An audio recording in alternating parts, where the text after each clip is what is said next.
kulanti wacan oo wanaagsan daawadayaasha qiimaha qadarinta iyo xushmada naga mudan ee hawada naga daawanaysa ay ku soo dhowaada barnaamijka socdaalka kamarada Kalsan oo toddobaadkan idiga imaanaysa magaalada Gaalkacyo ee xarunta gobolka Mudug. barnaamijka socdaalka kamarada Kalsan ayaa toddobaad kasta aad ka daawan doontaan xogta rasmiga ee tuulooyinka iyo degmooyinka hoos yimaada magaalada Gaalkacyo. toddobaadkan waxaanu idigaha qabtiri doonaa diiradana ku saari doonaa barnaamijka xayi iyo xayaatada xarfo, xaaladaha kala duwan, taariikhda, waxbarashada, caafimaadka, horumarka iyo ammaanka degmada xarfo. barnaamijka xayi iyo xayaatada xarfo waxaa idin daadihin doona anigoo xayir cabdi xayir ah. haddaba daawadayaal ku soo dhowaada mar kale barnaamijka xayi iyo xayaatada xarfo.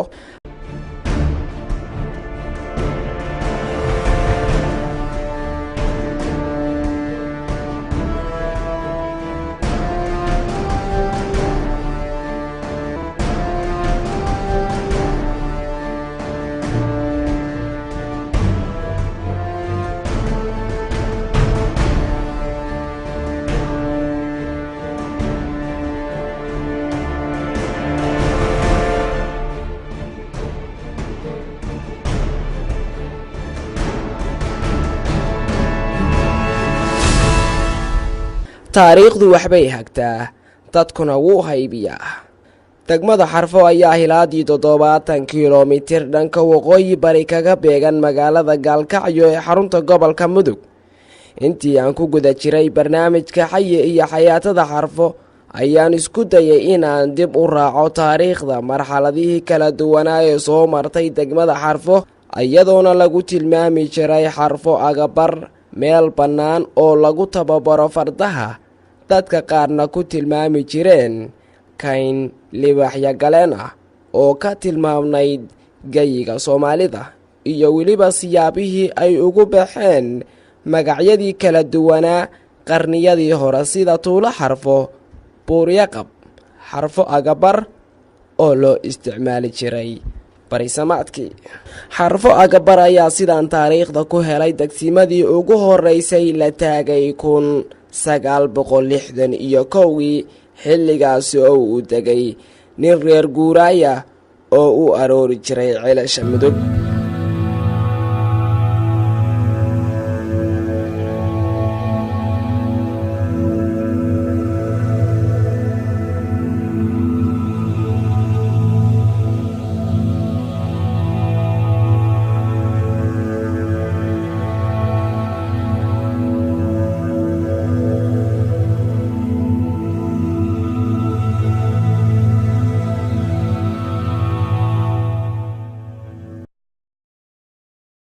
axmed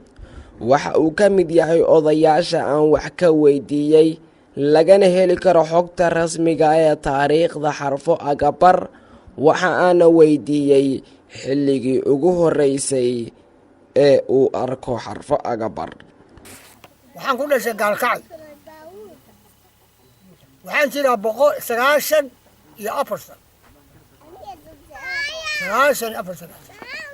waxaan ku dhashay Gaalkacyo. waqtigii aniga igu dambeeyay aan soo galay waxaan arkay 12 sano aan arko magaalada iyadoo magaalo. anigu marka taariikh badan baan soo joogay, laakiin waxaan arkay xarfo oo ka taagan yahay hal mandul ah oo kaligiis oo wax kale lagu arag, iyo hal beer oo kaligiis. waxaa la oran jiray magaceeda dadku wuxuu la oran jiray xarfo agabar baa la oran jiray, xarfo agabar. xawo Ismaaciil waa gudoomiyaha ururka haweenka degmada xarfo ayaa iyaduna iiga warbixisay xilligii ugu horeysay ee ay timaado degmada xarfo iyo qiyaastii xilligii la degmeeyey sida ay taariikhda ku maqashay. marka hore mahad waxaa iska leh allaha sharafta leh ee cirkiga dhulka kala haya ee caalamkiiyo kooska samaystay ee inoo qadaray galabta inaynu isugu nimaadno galab arbaca baxaysa ah bishu 4 tahay inaynu isugu nimaadno meeshan bannaan ee naqale ee dhirtu ka buuxdo inaynu isugu nimaadno ee waraysigan aynu ku qaadno Allah inoo saamaxay ayaa mahad iska leh marka labaad dalsan ayaa iska leh mahadda labaad barkee waxa weeye in badan ayaan TV-ga waxaan ka daawo dalkaaga runtii raxmad anoo u dhashay oo muwaadin reer Puntland ah ayaan haddana markaan daawado ee awrta geedaha jaranaysa iyo ariga soconaya iyo fardaha iyo dhismaha dhulka iyo wadanka markii aan eego ayaa waxa isii galay hididiilo wanaagsan iyo farxad gaar ah intii ogaalka ayaa haddaan dib kuugu celiyo taariikhda magaalada Xarfo xilli maad maqashay waa la aas-aasay magaaladan wallahi asaaskeedii dad badanna waan weydiiyay wax badan inaan raaraadsana anu wariyana horta ma aan ahin laakiin anoon ahayn in badan baa waxaan isku dayaa waxa xog Iran uun ka hayo si aan maxaan ku raahdaa wuxuun soo maro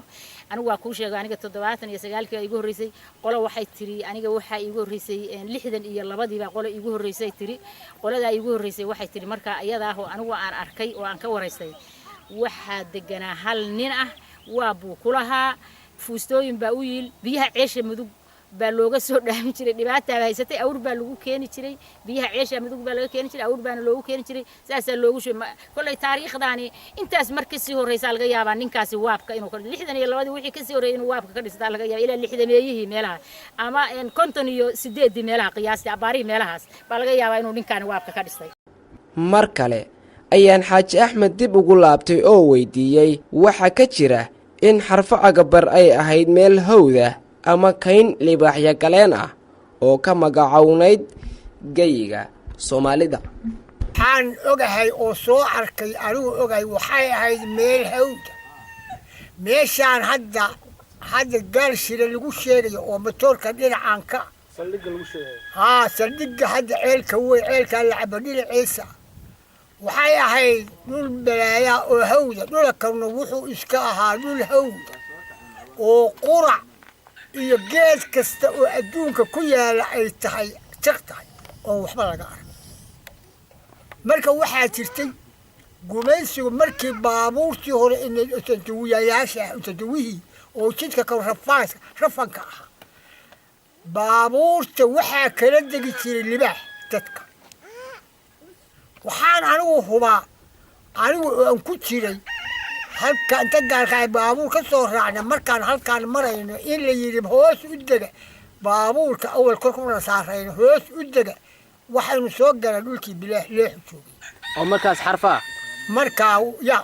وحرفاء مركا حرفاء قبر بالي وحرفاء قبر بالي لكن بدو الكعبة كنت واحد كان كبتك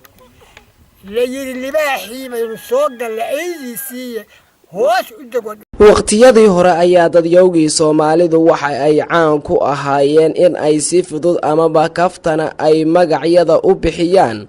marka uu afka ka baxana uu noqdaa weer hana qaada sida Soomaaliduba ay ku maahmaaheen magac mar buu baxaa masuubana mar bay dhacdaa iyadoo macnaheedu ay tahay dhibaato mar bay dhacdaa lana tabiyaa magacna mar buu baxaa sheeko iyo shaahna gala ayadoona bariisamaadkii halkani loo yaqaanay Tuulo Xarfo ayaa haddana waxaa si yar isla markiiba ku hana qaaday magaca Tuulo Buuryaqab oo muddo loogu yeedhi jiray magacaasi haddaba Xaaji Axmed oo ahaa shakhsi in badan u soo joogay taariikhda iyo marxaladihii kala duwanaa ee soo martay degmada Xarfo ayaa aan weydiiyay sida tuulada Xarfo Agabar loogu bixiyay Buuryaqab waxaa u bixiyay nin wadaada oo mudulka aan ku sheegay oo nin ilma indha taagtaagan yihiin 2 iyo 3 waxay ahaayeen ma garan karo oo fuusta u taalo ilinka oo ay biyaha loogu shubo baabuurta istiraadada jidka maraysa ugu shubaan wuxuu weydiistay wees marka wiilashii wuxuu yiri weesaysiiya ma hayeen ma markaasuu wuxuu yiri alaa meesha waa meel buuryaqab sidaasay kula baxday ee waxaa la oran jiray Xarfo Agabar meesha matoorku ka yaal hore baa fardaha lagu tababari jiray baa lagu yiri Cali Yuusuf Xarfo Agabar baa la oran jiray markii anugu aan arkay sidaas bay ahayd wax dhaqaaqa oo dada oo degaanana waddanka laguma arag magaca tuulo buryaqab haddii uu sidaasi ku baxay waxaan isku dayay inaan wax badan ka ogaado bal sida ay u arkaan dadka deegaanku waatan xaawo yuusuf oo si adag uga soo horjeesatay magacaasi tix buraanbur ahna ku soo bandhigtay wanaagga iyo ammaanta degmada Xarfo. horta caalamka waxaanu ogeysiinaynaa oo u sheegaynaa magaalada tani inaysan ahayn tuulo buryaqab wax tuulo buryaqab la yiraahdaana inaysan jirin magaaladani waxa weeye magaalo wanaagsan waxa degan isimo islaamaa degan suldaamaa degan cuqayl baa degan dal culimaha degan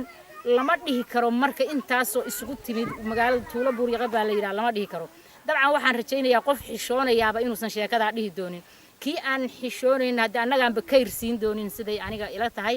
magaaladan Xarfa la yiraahdaa Xarfo waxay ku wanaagsan tahay waa magaalo haddaan dib u raaco dad ahaanteeda dad waxaa degan isjecel dad waxaa jecel degan waxaanu kaga duwanahay magaalooyinka intooda badan xataa kuwa geesaha naga ahba ha ahaadeen waxaanu isla aasanaa meydka yaga waxaanu isla qaadanaa qaaraanka yaga waxaanu isla qabanaa hawsha waxaanu isu jecel lahay sidii laba bila aadanihi ay isu jeceshahay waxa wada degan dad wada dhashay waxay tiri birimo goynayso baabuurna laguma raro bilaashna ma hiyo biyaha boor lagaga dhaqo baruurna ma hoobey geeda bahal ma cuno marna waxaan ka baxayn baylah lagama dhigo wallahan oday biyihii meel u kala baxayn magaaladani waxay ku salaysan tahay gabayga ayay ku salaysan tahay Hibaaq Muuse gudoomiye ku-xigeenka ururka dhalinyarada ayaa iyaduna sharaxaad iga bixisay macnaha uu leeyahay magaca Xarfo oo ay igu tilmaantay 5 xaraf oo ka kooban xa xarago a amaan ra raaxo fa fayoobi oo ood wadaag sheegtayna 5 xaraf oo macnaheedu nooca yihiin in degmada Xarfo loogu yeero cod dheerna ay ku sheegtay in aan mar dambe la oran karin tuulo buryaqab waxaan sheegayaa oo aan cadeynayaa in Xarfo magaalada la yiraahdo awal markii hore la oran jiray markaan ka hadlo Xarfo iyo anihi baygraafkeeda markii hore waxa la oran jiray Xarfo agabar feeristi markii hore haddana waxa la dhahaa Xarfo oo isla magacii laakiin magacan leeyahay tuulo buryaqab dhixdu ka soo gooday laakiin anaga markii horena waa si khaldan buu ku baxay haddana mabana la dhahaan deganahayba Xarfo macnaheedu waa shan eray sideeda magaca Xarfo 5 eray bay ka koobantahay xaadoo ah xarago aadoo ah amaan raadoo ah raaxo faadoo ah fiyoobi oodoo ah oodwada kaliya shanta xaraf macnaha intaas leeg bay xambaarsan tahay yaan mar dambe nala oran buryaqab baa la dhahaa iyo waa la oran jiray iyo dad baa u bixiyay iyo waa wax aan macna ku fadhiyin magaaladan ayaa marka aad sii eegto ku arkaysaa raadadkii hore ee mudulada oo aad moodo inay hadda sii dabargo'ayaan waxaan isha la raacay dhowr mudul oo ka taagnaa meelo badan oo ka mida gudaha magaalada Xarfo intii aan ku guda jiray barnaamijka xayi iyo xayaatada Xarfo ayaan waxaan isku dayay inaan wax ka barto bal sida ay u dhisan yihiin muduladu anigoo marba meel ka istaagaya una dhabagalaya qaabka ay u dhisan yihiin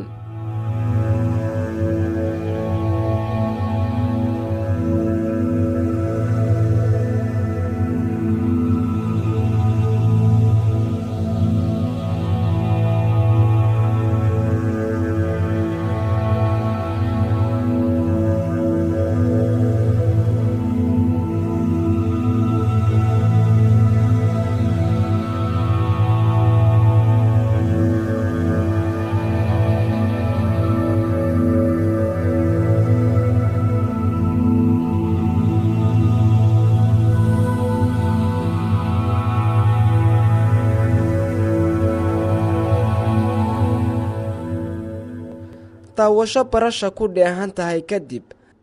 ayaan isku dayay inaan helo cid kale oo iga jaahil saarta qaabka ama habka loo dhiso guryaha mudulada ah oo runtii farsamo yaqaanadii dhisay ay aad u habeeyeen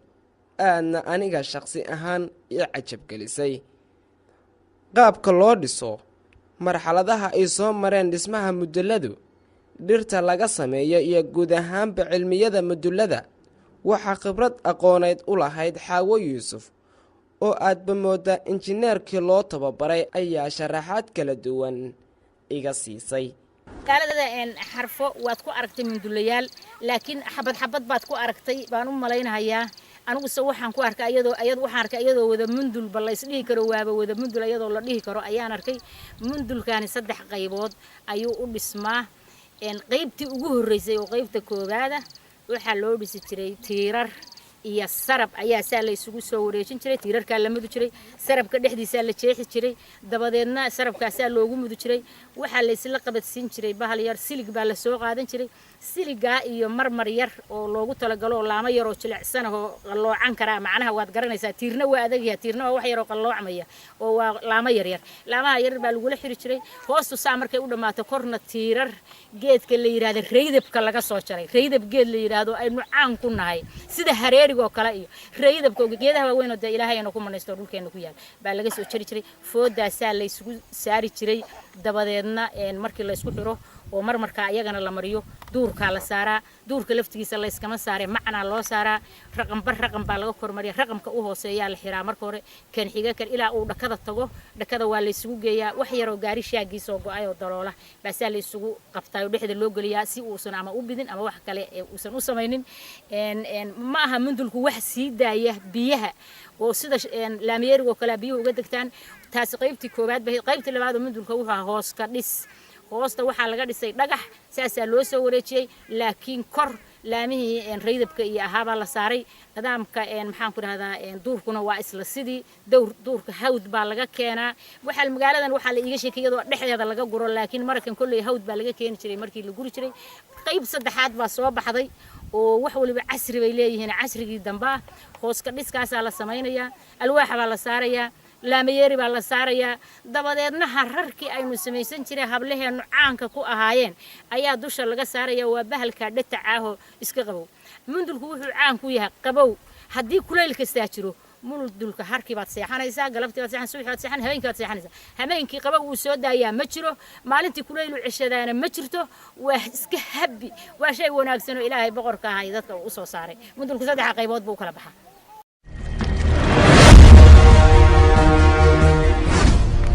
wax ka baro barnaamijka xayi iyo xayaatada xarfo kuna xidhnow barnaamijyada ka baxa TV-ga Kalsan meel kasta oo dunida ka joogto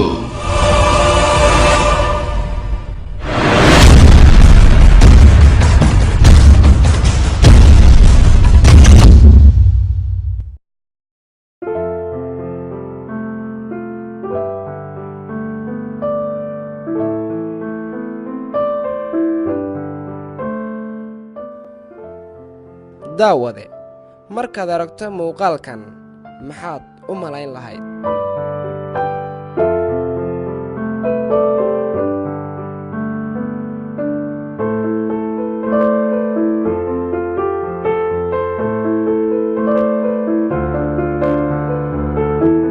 waa baraagihii la isticmaali jiray sannadadii hore dadka iyo dunyadana laga waraabin jiray muuqaalkan ama cagaarkan ku goglan biyaha waa mid ku caana baraagaha xilliyada dooga ama barwaaqada waxaana dadka baraagalaydu ay ku magacaabaan haarufta biyaha baraagtu waxa ay leedahay gacan dheer oo xilli roobaadka biyaha keena baraagta waxayna u dhisan tahay qaab 4 gees ah waxaana dhererkeeda lagu tiriyaa wax loo yaqaan salaamo ama koodad waana qaabka jaranjarada oo kale afka hore waxa ay ku leedahay wax loo yaqaano tanagsaar ama cagasaar taasi oo ah meesha laga shubo ama biyaha laga soo saaro baraagta waxayna leedahay khataro badan oo dadka iyo dunyadaba saameeya waxayna ka mid ahayd baraagtu waxyaabaha Soomaalidu nafta iyo maalkaba ay dul dhigi jireen sida gabdhaha, geela, baraagaha oo cindigooda aad ugu weynaa. waqtiyada qaarna wayba gurtaa oo gocgoc laga waayaa, reerkuna hayaan dheer galabsadaa.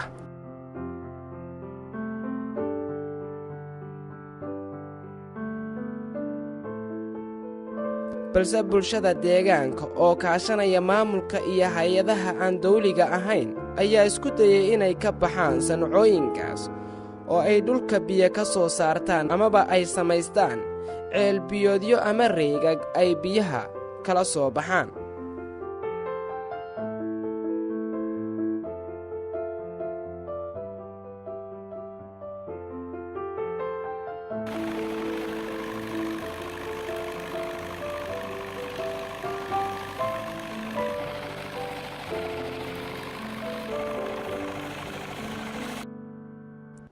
waxaadna arkaysaa iyadoo si weyn loogu howlan yahay wax soo saarka biyaha, rakibayaana haantii biyaha ee degmada Xarfo ay kaga gudbi lahaayeen baraagaha biyola'aanta ay kala kulmaan marmarka qaar. ugu dambayntii waxay ku guulaysteen inay bulshadu ka kaaftoomaan baraagaha,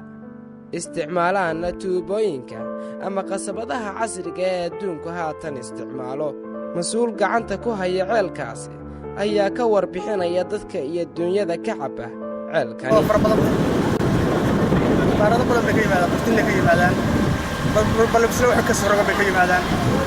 dogog wixii ka soo rogan bay ka yimaadaan. magaalada dad badan oo aad u fara badan degan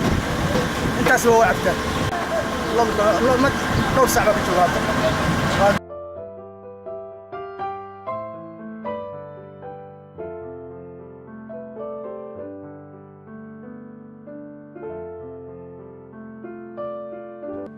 ugu dambayntiina waxaa la taagay haantii biyaha oo cirka lagu shareeray. tillaabadani ayaa waxay ka mid tahay dhaqdhaqaaqa ama horumarka dhanka biyaha ee bulshada degmada Xarfo ay ku tillaabsadeen.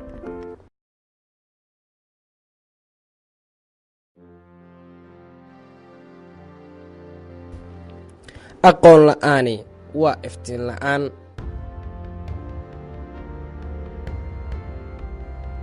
aan jalleexo dhankaas iyo waxbarashada.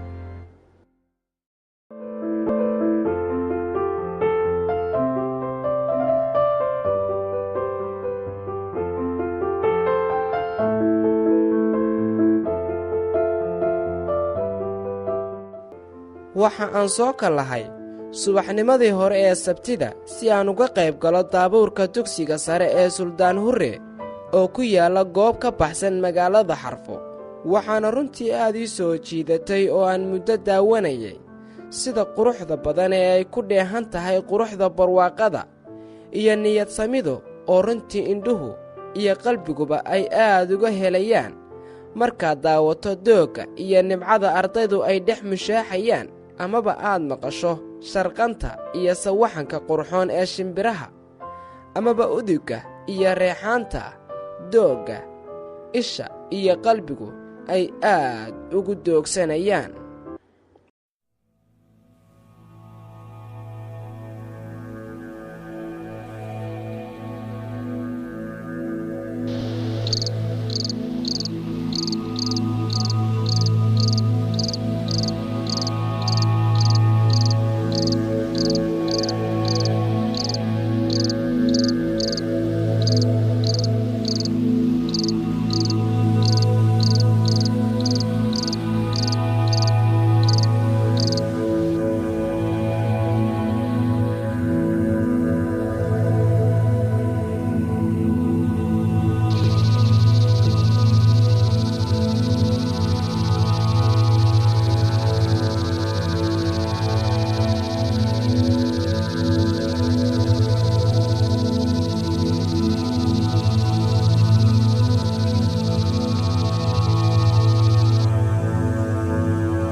si siman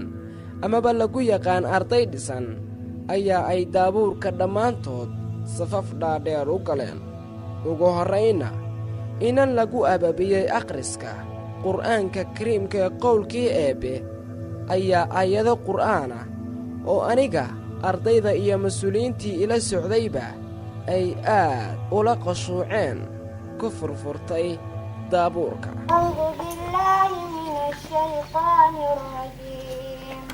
قال ألم أقل إنك لن تستطيع معي صبرا قال إن سألتك عن شيء بعدها فلا تصاحبني قد بلغت من لدني عذرا فانطلقا حتى إذا أتيا أهل قرية استطعما أهلها وأما الغلام فكان لمساكين يعملون في البحر فأردت أن أعيبها وكان وراءهم ملك يأخذ كل سفينة غصبا وأما الجدار فكان لمساكين فكان لغلامين يتيمين في البحر وأما الجدار فكان لغلامين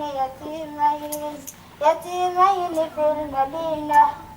وكان تحته كنز لهما وكان أبوهما صالحا فأراد ربك أن يبلغا أشدهما ويستخرجا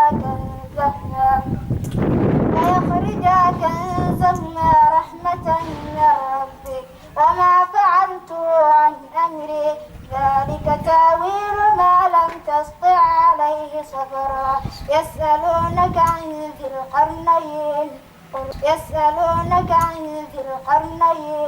قل سأتلو عليكم منه ذكرا. intaasi kadibna maamulaha dugsiga sare ee suldaan hurre ayaa ugu horrayn u mahadceliyey tv-ga kalson iyo barnaamijka xayi iyo xayaatada xarfo. guddoomiyaha degmada xarfo oo maalintani igu wehelinayay ukuurgalka waxbarashada degmada xarfo ayaa maruu ardada la hadlayay ku tilmaamay inay yihiin arday nasiib badan oo haysta fursado kala duwan. ayaa waxa uu yidhi waxaa ka sii dambayn doona iskuulka oo la qurxiyo oo la weyneeyo, waxaa ka sii dambayn doona dayd, waxaa ka sii dambayn doona jaamacad. intaba inaad halka ku dhigataan bay ilaahay idankii baan idinka rajaynayaa oo lagu dadaalayaa. haddii aad noqotaan dad la jeclaado oo waxbarashada raba, haddii hadda waa yartiina qaybdiin shaydaanka raacdana hadde waxaa weeye qofka mooraalka ka dhimanaya wax la qabanayaa ma jiraan. waxaan idin rajaynayaa inaad noqotaan kuwa hormuud fiican noqda. annana waxaan idinkala shaqaynaynaa inaynaan dib ka xumaan. goob aad ugu dhow dugsiga sare ee suldaan hurre ayaa guddoomiyaha iyo sheekhulbeledkuba dhagax dhigeen masjid ay ugu talagaleen inay ku cibaadaystaan ardayda iyo dadyowga muslimiinta ee reer guuraaga wakhtiyada sida maqribka ay carraabada yihiin.